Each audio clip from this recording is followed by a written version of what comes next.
Welcome back to FryMinis. I'm Eric, and today we're chatting with the Dungeon Coach about his Kickstarter, Alkander's Almanac of all things. Alan, the Dungeon Coach himself, king of homebrew and Grand Duke of thinking outside the box, sat down to share a few details about his freshly launched Kickstarter project, Alkander's Almanac of all things. This book is an expansion of 5th edition mechanics and rules with tweaks impacting all 3 pillars of play. It's designed to serve as a pick and pluck supplement so you can take what works for your group and leave the rest. I really appreciate this modularity, so I was eager to learn more. Before we jump in, I'd like to thank my patrons at the Spud Club for supporting the channel.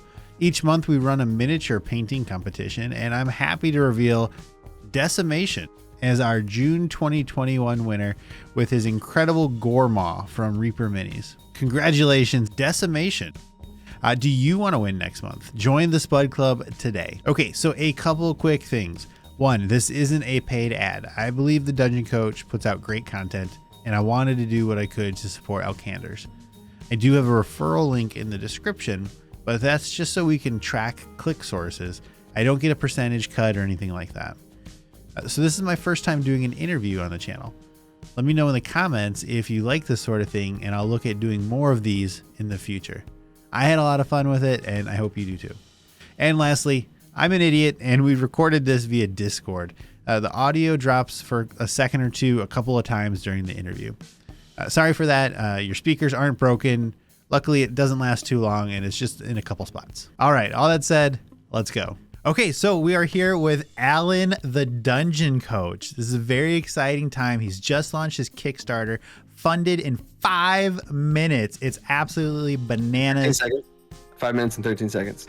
I had a literal stopwatch. Like a coach, man. Okay, so the your Kickstarter, Alkander's Almanac to all things. Oh, of all things. Of all things. I'm sorry. It's just called in of everything, to everything, with everything. What is it? I don't know. So your amazing Kickstarter with the perfect name that is totally an almanac. AAA. Oh my God. Almanac. Hey, I went for alliteration, dude. I had to. I couldn't say Alkander's book of stuff. I think that's pretty funny. You could have gone with that, but whatever. AAA is good. I like AAA. Okay, so AAA. Tell me a little bit about AAA. Oh, dude, like I think whenever I first started playing Dungeons and Dragons, like I wanted to I'd run off certain things, the rules as written, because that's all I knew was rules as written.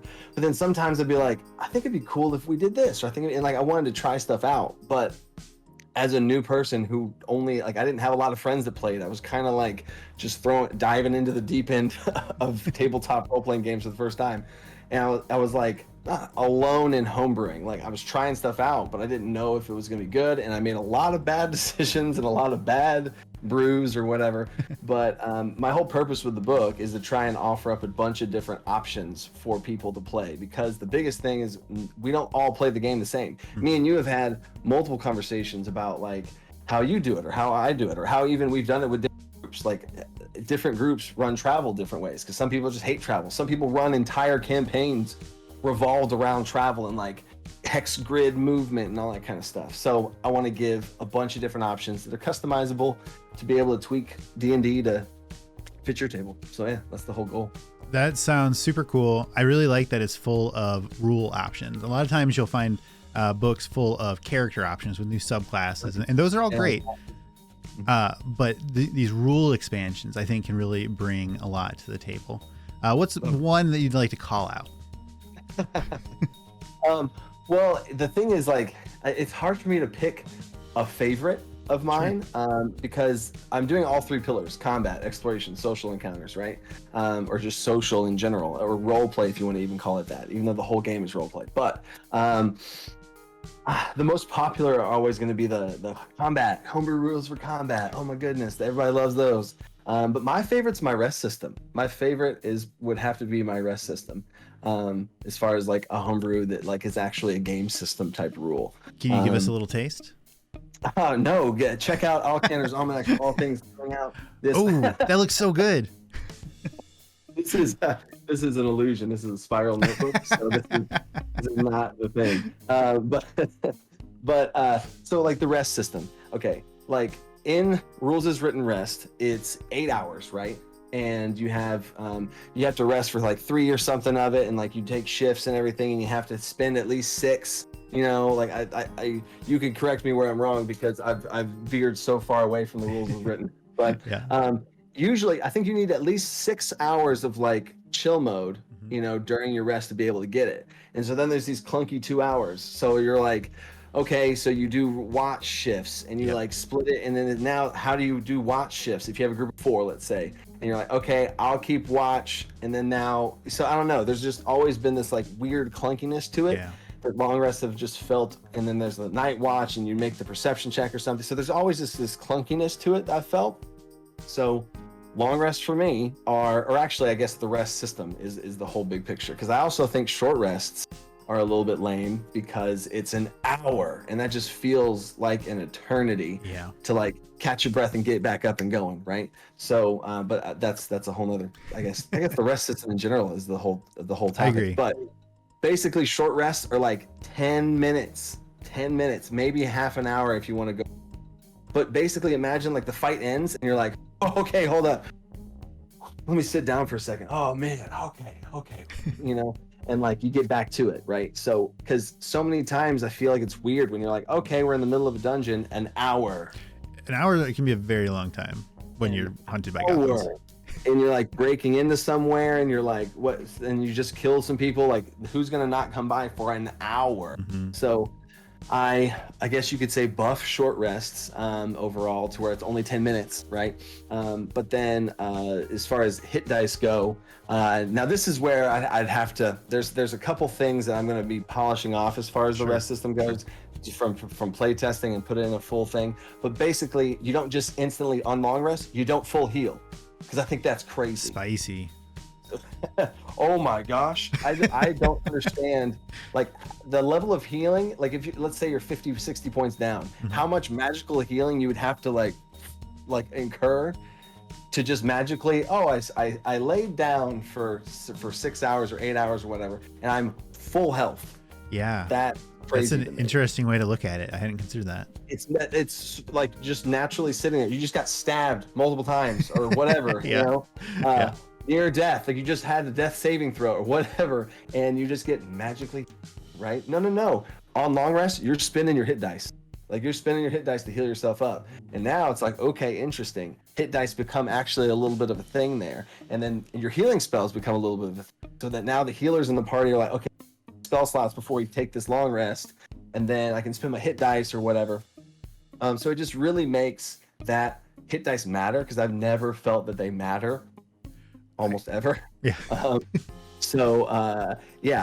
love that. And then I introduced a full rest, which is an actual, you know, you have to be in a safe place, you have to be, you know, all that kind of stuff, and you can regain lots of stuff. And then I'm gonna have a lot of different, in the spirit of Alkander's Almanac, that's the structure. You have a very, very short rest. Long rest is not as magically healing, and then you have a full rest, and then there's gonna be multiple different knobs and levers that you can shift to where, like, oh, you do full here, you do, how many hit dice do you recover, when do you recover spell slots, whatever.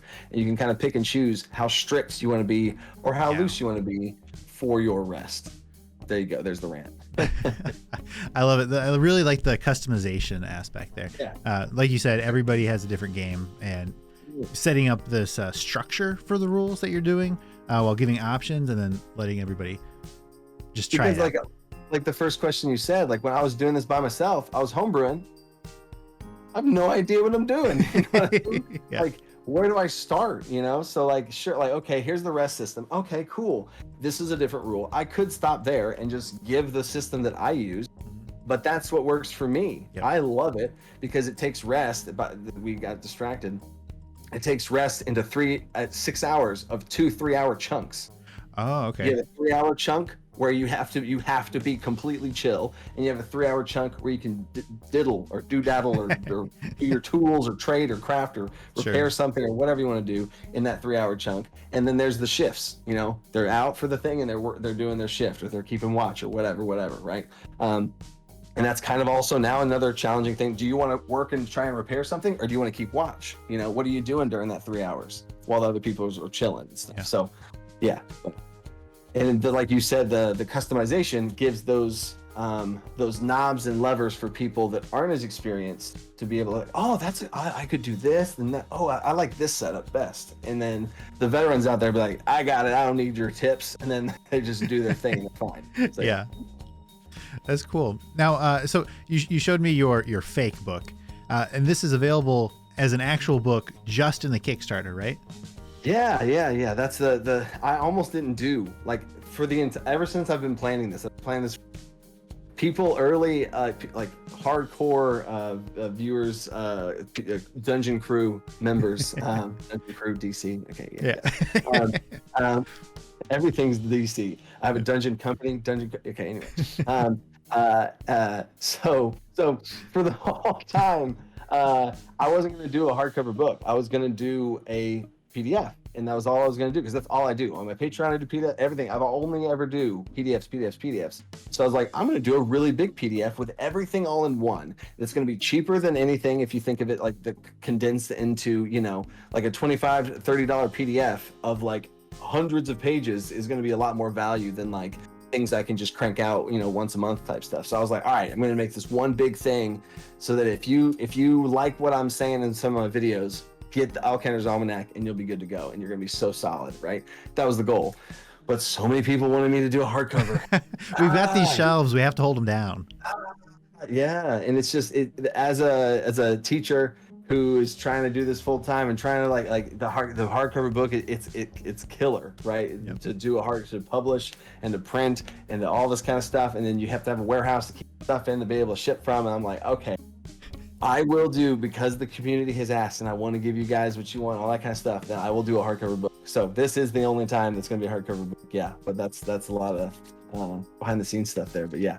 That's exciting. I have pledged for the hardcover book. Man. Yeah. Thanks, man. And I know you're too cool to actually go give yourself a plug for it, but everybody, if you haven't checked out his Patreon, there are 2 Patreons in this world you need to subscribe to. One, FryMinis, and then 2, the Dungeon Coach. Some of the best PDFs out there, period, for really great prices. All sorts of cool perks. Patreon.com/the Dungeon Coach. Hey, thanks, man. Yeah. Oh man. Okay. So what made you commit to this insanity of, I know you didn't have any free time available, and now you're in negative free time.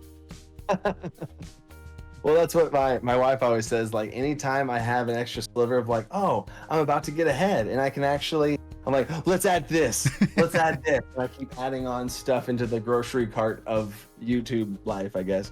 Because I was doing 1 video a week, and then I was like, oh, let's do 2. Yeah. And then I was doing PDFs. Let's do every month PDFs. And I was like, oh yeah, let's do a Kickstarter.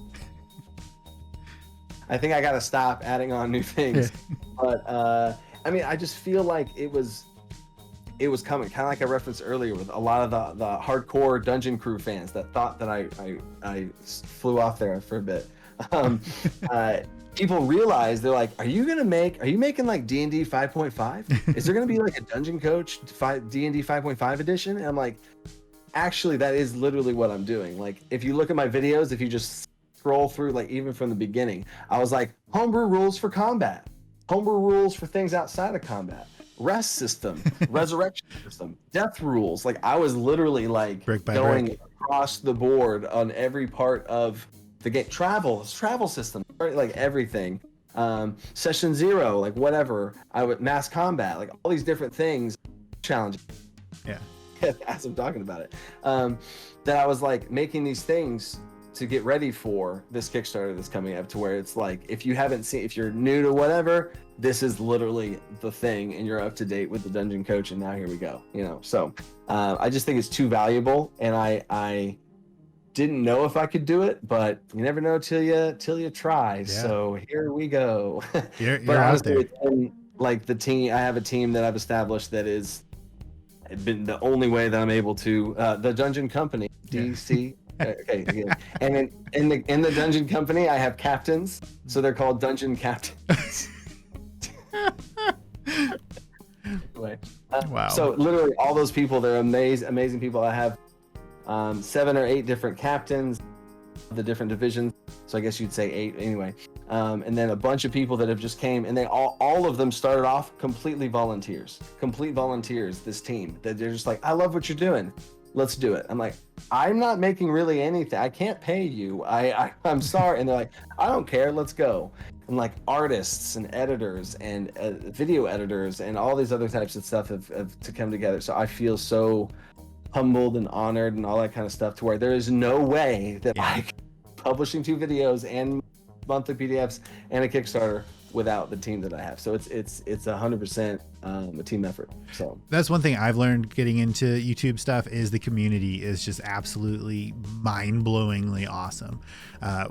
Supporting with video comments, Discord servers, this actual literal work, helping you out, things like that, just across the board. It's the TTRPG world can be a really great place. I had no idea either when I first, I'm going to make a YouTube channel. I'm going to make videos with cool ideas. I never thought it was going to turn into this community that's like a little family and like truly cares about each other. Like, it's so crazy to see. Like, we had somebody in the community that like their computers exploded and like it was just done, right? It was just like completely scrapped. And I was like, oh my God. And then like everyone came together and we bought him a computer. That's like, amazing. It was just so cool. And I was like, oh my God, this is so, it's like, it's outside of anything that I thought that, this whole thing is going to be. And that's the community. So I don't even think the community knows how much of an impact you guys have on us as creators, because it's next level. Without you guys, we'd be nothing. Like all those people that are like, oh, first comment, and they like set an alarm on their phone to like watch the video and like make a comment like they don't even know. You guys don't even know how huge that is to literally at every level of this whole thing. So I get so excited for every single comment. It can be a video where I get 1 comment, I'm jazzed. It can be a comment or a video where I get 100 comments. I'm looking through every single one of them. I'm still small enough where I can do that. I know that might. Yeah. I mean, it's huge, and it's what keeps. And it's like the smile on your face that you got whenever you start talking about the comments. You're like, oh yeah, you're totally. Just like grocery shopping and you're answering like, oh hey. Absolutely, no joke. Pull the car over. Now, I've one big question I've got for you. So on FryMinis, one of the things we like to focus on is improving the player experience. Like, we always want the characters to have great options, which these rules help with. But what in AAA can improve the player experience? Player experience? That's a good question. That's being welcoming, engaging, things like that. Right. Well, I think in general, the player experience, to talk about the literal humans at the table playing the dang game, I think the customization is where that all of this whole thing came from. Myself is that like I'm about to have a session 0 a week from today, which is I'm maybe in person too. Yeah, like, it's been a while for you, right? Yeah. So, but like that, I can't wait to see what rules we're going to play with, what the kind of things they want to do, what do they want to focus on, where's the story going to go, like even like the travel analogy, are we going to do travel? We're going to be like, hey, like where y'all want to go? We're going to go. It takes about a day of travel, and the next day y'all, and it's done, So for players, I think I hope that Alkander's Almanac opens up that conversation between everyone to be like, hey, like what do y'all got? What do you guys? Oh, like this travel thing. Like I think it'd be really cool if we did it this way. Like, oh wow, okay, cool. So the players have a little bit more agency and control over having that conversation with the DM. Perfect. That maybe opens up the thing, instead of it being this is the one way to rule them all, the one rules system that we have to stick to. Like, there's just shake that up a little bit. Lets players be able to play how they want to play. Yeah, like, I think that's really huge for players. I like it. You're building a cooperative atmosphere where it's not the DM's not the boss. They're just another peer. Yeah, like when the game started, when we're rolling, they are the referee. They are indicating all that good stuff. Yes, but like before the game starts or a session 0, and like so many times I did a whole video on changing homebrew rules mid-play. Like, okay, like let's do this cool new system for this and that. All right, cool. Next time we level up, you guys are now going to be able to, like drink potions as a bonus action or whatever. That's the most simple one ever. But if players are like, yeah, you know what, like I really feel this part of the game is just a little bit, I don't know, Hey, there's a section here. Let's talk about it. And then everyone's play experience just is better. Yeah. So. You're humans sitting around a table. You can change the rules. It's okay. It's okay. It's okay. Yeah, for sure. Because like I know some of the rules that like I know my best friend hates one of them. So we're not going to use that because like it's not worth it. Like I like it, but not enough to be like, oh gosh, oh now we ever, you know what I mean? So just having that conversation, knowing your players well enough so that they can play and y'all can play the game the way they want to. Awesome. So, that's a great question. I've never thought about that. Well, thanks. Okay. So where can people go to find Alkander's Almanac? Link down in the description.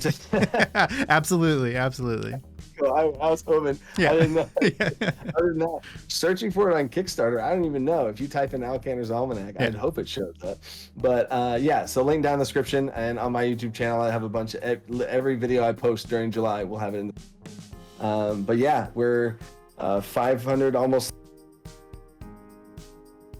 stretch goal, and it's now just the book's going to get bigger and bigger and bigger to the point where I'm like, I wonder if I'm going to max out my pages, because there's a point where if we unlock the crafting system, it's probably going to bump the pages up in the next category, and it's going to be even bigger. So the book is now funded, but it's now just growing to have more and more stuff in it, more and more art and all that kind of stuff. Yeah. So, a lot of those stretch goals look really, really interesting. Spell duels. Ooh. Spell duels. I think you've done a video on that, right? I did a video on counterspell, right? Oh, and okay, counterspell and how to like it could turn into but spell duels is taking that whole counterspell concept and actually turning it into like a fireball versus lightning bolt type stuff. I love it. That sounds so cool. Okay, well, Alan, the Dungeon Coach, thank you so much for joining me. I'm really looking forward to this, and I can't wait for it to get published in hardcover. Yeah, even you saying the hardcover thing earlier, it's like it's gonna be weird seeing somebody else hold it. You know, I never even thought about that. Like, oh my gosh, it's there. It's like here and it's there. Yeah, so I'm excited. Oh, and you've got a new giveaway tool. You can do autographed copies. Ooh. Set up a booth at a convention. Yeah. Right. The little Dungeon Coach setup. Yeah. The dungeon camp. All right, man. Thank you so much. I will see y'all later. Awesome. I hope you enjoyed that. I sure did. I've got links for everything in the description. If you've stuck around to the end to see this, let me know by commenting with your favorite flavor of ice cream. As always, thanks for watching. I'll see you next time.